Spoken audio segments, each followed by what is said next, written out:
பொதுவாகவே இந்த வயதானவர்கள்லாம் சொல்லுவாங்க வந்து பெரும்பாலும் பிள்ளைகளை வந்து நீ சோறு போடலான்னா நாடா நான் போய் பிச்சை எடுத்தாவது படிச்சுப்பேன் அப்படின்வாங்க வந்து. அப்புறம் அவட சொல்லுவாங்க என்ன வேலை கிடைக்கலனா என்ன ஏதாவது பிச்சை எடுத்தாவது என் வயிற்றை கழுவிக்கிறேன் அப்படின்வாங்க வந்து. ஆனால் ஒரு நபர் பிச்சை எடுக்கிறது அவ்வளோ சுலபமான வேலை கிடையாதுங்க. அது ரொம்ப கஷ்டமான வேலைன்னு அது கஷ்டமான வேலை தான். நம்ம வந்து சென்னையிலே பல சிக்னல்களில் பார்க்குறோம் வந்து.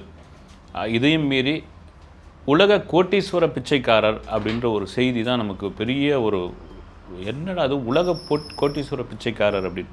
இன்றைக்கி உலகத்தில் ஏறக்குறைய 90 விழுக்காடு எல்லா நாடுகளிலும் பிச்சைக்காரர்கள் உள்ளார்கள் அப்படின்ற ஒரு குறிப்பு ஒன்று சொல்லுது. குறிப்பாக என்னுடைய நண்பர் ஒருத்தர் ஒரு செமினாருக்காக அமெரிக்காவை போயிட்டு வந்தார் வந்து. அமெரிக்கா ரொம்ப பெரிய உலகத்தில் வளர்ந்த நாடு, உலக வல்லரசு, இதெல்லாம் ரைட்டு.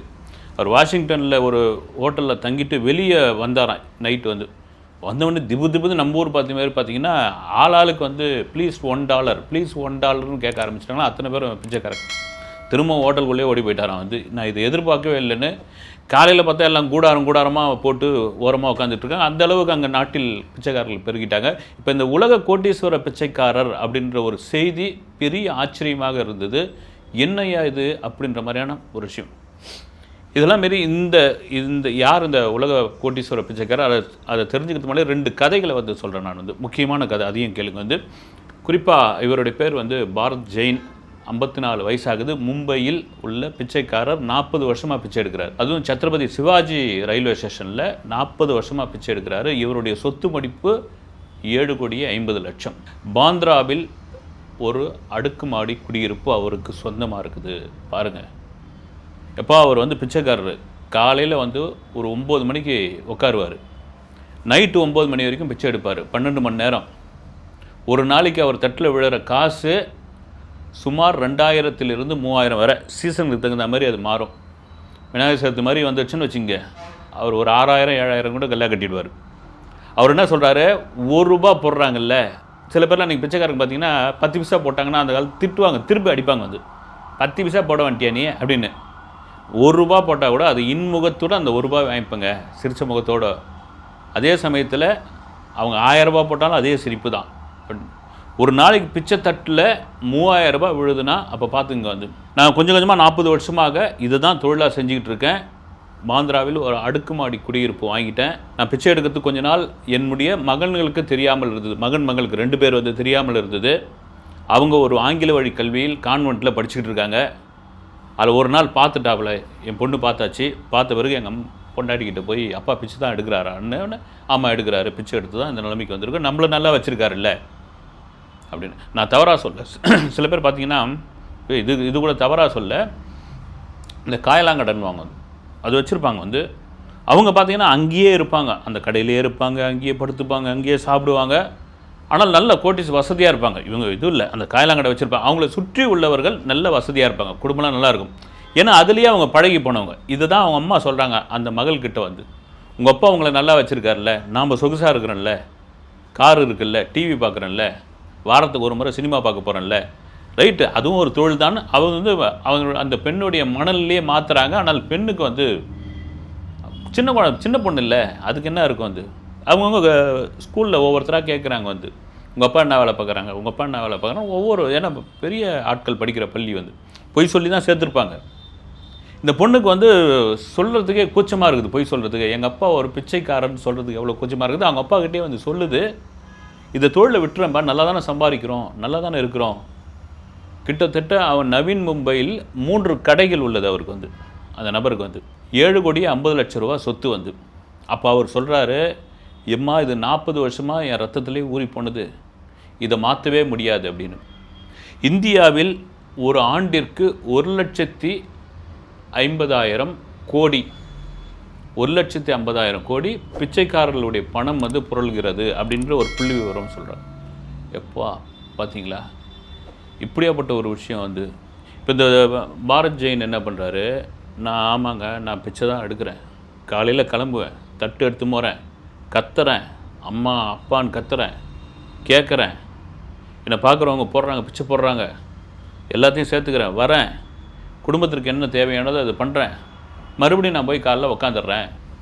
இது என்னுடைய தொழில் தான். அதே சமயத்தில் என்னுடைய வருமானத்திற்கு சரியான வரி கட்டுறேன் அப்படின்றார். அப்போ என்னன்றாரு, முழு நேரமாக தான் செய்வதை ஒரு தொழிலாக மன ரீதியாக ஏற்றுக்கொண்டார். அதை குடும்பமும் ஒத்துக்குச்சு. இதெல்லாம் மீறி அவர் சொல்கிற மாதிரி தான், ஒரு பழக்கம் உங்களுக்கு வந்து ஒரு விஷயம் வந்து ஒரு 41 நாள் இல்லைன்னா ஒரு மண்டலம் 48 நாள் உங்களுக்கு ஒரு விஷயம் பழகிடுச்சுன்னு வச்சுக்கோங்க. ஒரு மருந்து கூட சொல்லுவாங்க, 48 நாள் சாப்பிடுங்க நாங்கள் ஒரு மண்டலம் வந்து, அப்போ தான் அந்த மருந்து போய் வேலை செய்ய க்யூராக ஆகிடும் வந்து. அதே போல் தான் ஒரு பழக்கமும் வந்து 48 டேஸ் நீங்கள் பண்ணிட்டீங்கன்னா அந்த பழக்கம் உங்களுக்குள்ளே அப்படியே வந்துடும்.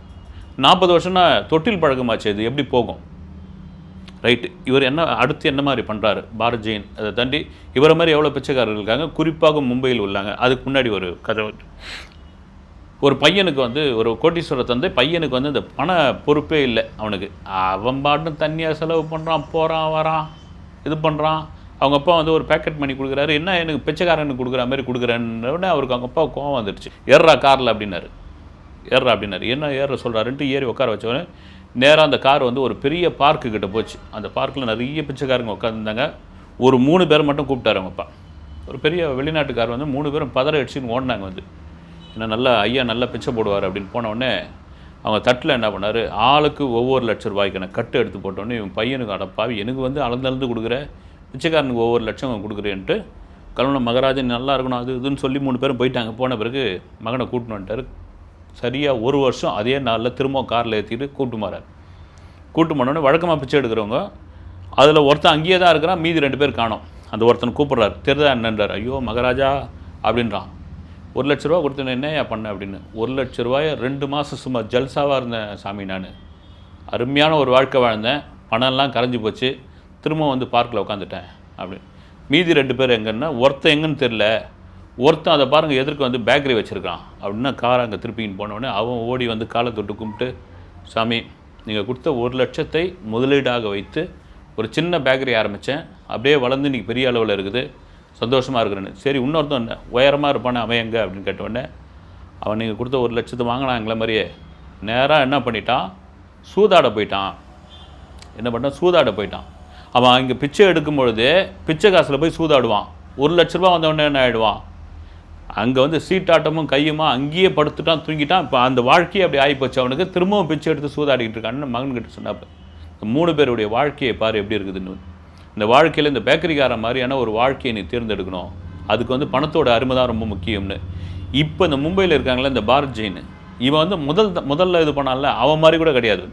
2வது சூதாடுறான் அவன் மாதிரி கிடையாது, இந்த பேக்கரி வச்சவன் மாதிரி தான் வந்து பிச்சை எடுத்ததை முதலீடாக பண்ணுறான். அவன் வந்து அதை ஒரு தொழிலாகவே அந்த மனநிலைக்கு வந்துட்டான் பாருங்க. வந்து பிச்சை எடுத்தான் அவன், வேறு எதுவும் பேக்கரி வைக்கல, ஐஸ்கிரீம் கடை வைக்கல, எதுவும் வைக்கல, அதை சொத்தாக வாங்கி போடுறான், அதை வாடகைக்கு விடுறான், அவன் பொண்டாட்டி பிள்ளையை படிக்க வைக்கிறான், திரும்ப வந்து அந்த தொழில் தான் செய்கிறான். அவனுக்கு வந்து எந்த வித கூச்சனாச்சுமோ அதை பற்றி கவலையே கிடையாது. வந்து என்னன்னா திரும்பவும் சொல்கிறது அந்த மனநிலைக்கு தான் வந்துட்டான். இது ஒரு கட்டத்தில் என்ன ஆகிடும், அவன் என்ன சொல்கிறான், நான் ரொம்ப பேராசைலாம் படுறது இல்லைங்க. யாராவது இந்த பாரத் ஜெயின் வந்து ஒரு இன்டர்வியூ கொடுத்துருக்குறான், நான் பேராசைப்படுவது கிடையாது, என் தட்டில் 2000 ₹3000 வரைக்கும் விழும், சில சமயத்தில் வெறும் ₹500 கூட இருக்கும், நான் கிளம்பி போயிடுவேன், சில சமயத்தில் ₹10,000 இருக்கும், அதை பற்றிலாம் கவலைப்படுத்தலை. இதை தவிர பார்த்தீங்கன்னா நான் கோவிலுக்கு டொனேஷன் பண்ணுறேன், கல்வி நிறுவனத்துக்கு வந்து காசு கொடுக்குறேன், இதெல்லாம் பண்ணிக்கிட்டு இருக்கேன், நான் அதிகப்படியான பேராசை கிடையாது, அதுதான் எனக்கு வந்து இந்த நிலைமைக்கு ஆண்டவன் வச்சுருக்கான்னு அவனுடைய நம்பிக்கையை ஒன்று சொல்கிறான். இந்த நேரம் இதையும் ஒரு கதை தான். வந்து ஒரு ராஜா அப்படி போயிட்டுருக்காரு, நகர்வலம் போயிட்டுருக்காரு, ஒரு பிச்சைக்காரன் எதிர்க்க பார்த்தீங்கன்னா பிச்சை ஓடு எடுத்துன்னு வரான். தர்ம பிரபு மகாராஜா அப்படின்றான். அப்படியே பார்த்து என்ன பண்ணுறாரு, என்னுடைய அமைதியை கெடுக்காத போயிடு அப்படின்றாரு. என் மன அமைதியை கெடுக்காத போயிடுன்றார். உங்களுக்கு மன அமைதியே இல்லைன்னா கெடுக்காதுன்னு, மன அமைதியே இல்லைன்னா நீ மனுஷனே கிடையாதுன்னொடனே, என்னடா பிச்சைக்காரன் எவ்வளோ தத்துவம்லாம் பேசுகிறான்ட்டு இவனை தூக்கி நான் அரண்மனைக்கு வாங்குன்றாரு. அரண்மனைக்கு வந்தோடனே பிச்சைக்காரனாக இருந்தாலும் படு இதுவாக பேசுகிறான்ட்டு அவனை நிற்க வைக்கிறாரு. நிற்க வச்சு அரண்மனையில் உனக்கு என்ன வேணும் கேளு அப்படின்றாரு. அந்த பிச்சையோட வச்சுருக்கான், இது நிறைய பொற்காசு வேணும்னா. அடப்பாவி, இதுதான் நான் வந்து தத்துவலாம் பேசுகிறேன்றாரு. அதெல்லாம் உண்டு தாங்க அப்படின்னு. சரி கை தட்டினோடனே ஒரு தாமால் தட்டில் பொற்காசு ஃபுல்லாக கொண்டு வராங்க, அதில் கொட்டுறாங்க, அது நிறையவே இல்லை. திரும்ப எடுத்துன்னு கொட்டுறாங்க, நிறையவே இல்லை. நீ உண்மையிலே பிச்சைக்காரனா மந்திரவாதியான்னு கேட்குறாரு அவர். அவன் சிரிக்கிறான். வந்து சிரிச்சுட்டு என்ன சொல்கிறான், இது வெறும் பிச்சை ஓடு கிடையாது ராஜா, இது ஒருத்தனுடைய மண்டை ஓடுன்றான்.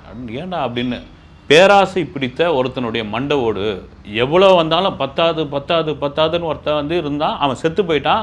அவன் செத்த பிறகு அந்த மண்டை ஓடை நான் எடுத்து பிச்சை ஓட மாற்றிட்டேன். நீங்கள் இதில் எவ்வளோ போட்டாலும் வந்து நிறையவே நிறையாது. அவன் செத்த பிறகும் பாருங்கள் அவனுடைய மனநிலை இருக்குன்ட்டு அந்த மாதிரியான ஒரு மனநிலை நிறைய பேருக்கு உண்டு. அவர்கள் பிச்சைக்காரர்களை விட கேவலமானவர்கள் அப்படின்னு. சரி, ஓகே, இந்த மாதிரி வந்து இந்த பாரத் ஜெயின் இருக்கல்ல, இதை தவிர பார்த்திங்கன்னா மும்பையில் 2 பேர் இருக்காங்க வந்து இவருக்கு அடுத்த வரிசையில் இருக்காங்க. இவர் தான் நம்பர் 1. நம்பர் 2ல் ஒருத்தர் இருக்கார் வந்து ராஜ் பரத் அப்படின்னு. அந்த லெவல்னா 1,75,00,000 அவருக்கு வந்து சொத்து மதிப்பு. அவரும் பிச்சை தான். இன்னொருத்தர் பார்த்தீங்கன்னா அவருக்கு வந்து நிகர 1 கோடி ரூபா சொத்து இருக்குது. இவங்க 2 பேரும், இந்த 3 பேருமே சொந்த வீட்டில் இருக்கிறார்கள் அப்படின்ற ஒரு விஷயம்தான் வந்து. இப்போ பார்த்தீங்கன்னா உலகத்தில் ஒரு கட்டத்தில் ஐரோப்பாவில் பிச்சைக்காரர்களே இல்லாத ஒரு நிலைமைக்கெலாம் இருந்தது. அவ்வளோ நீங்கள் ஒரு வளமான நாடு எப்படின்னு நீங்கள் தெரிஞ்சுக்கணும் அப்படின்னா அங்கே வந்து பிச்சைக்காரர்களே இருக்கக்கூடாது. அப்படி தான் பார்க்கும்போது இந்த நாடு வந்து வளமான நாடு அப்படின்னு. இந்தியாவில் சொல்லுவாங்க, ஒரு பேச்சுக்கு சொல்லுவாங்க, அது பேச்சுக்காக உண்மையாக கூட மேபி இருக்கலாம். வந்து சீக்கியர்களை நீங்கள் வந்து பிச்சை எடுத்து பார்த்துருக்க முடியாதுன்னு. ஏன்னா தொழில்துறையில் அவர்கள் வந்து சிறந்த உழைப்பாளிகள். நம்ம ஏதாவது செஞ்சு தான் பிழைச்சி தான் இது பண்ணணும் அப்படின்னு நம்பிக்கையானவர்கள். இது ஒரு கதையே உண்டு வந்து. இது எல்லாம் மீறி ஒரு பிச்சை எடுப்பது அது வந்து ஒரு இழிவுச் செயல். அது வந்து ஒரு இதுவான விஷயம். அதாவது ஒரு உடல் ஊனமுற்றவர்கள், முடியாதவர்கள், வாழ்க்கையுடைய விளிம்புக்கு போனவர்கள்லாம் வந்து பிச்சை எடுக்கலாம், ரைட்டு. நல்லா இருக்கிற நீயா எடுக்கிறன்னும் போது அதுவும் ஒரு தொழில் தான். ஒருத்தன் நியாயப்படுத்தி அவன் கோட்டீஸ்வரன் ஆகி உலக கோட்டீஸ்வர பிச்சைக்கார பட்டியல் இருக்கான்னா இதை விட வேறு என்ன வேணுங்க? ஏதாவது தட்டில் பார்த்து போடும்போது பாத்திரம் இருந்து பிச்சை எடுனாங்கள்ல, அது மாதிரி பாத்திரம்னா அந்த தட்டு கிடையாது, ஆளை பார்த்து நீங்களும் பிச்சை போடுங்க. அடுத்த வீடியோவில் சந்திக்கிறேன். நன்றி.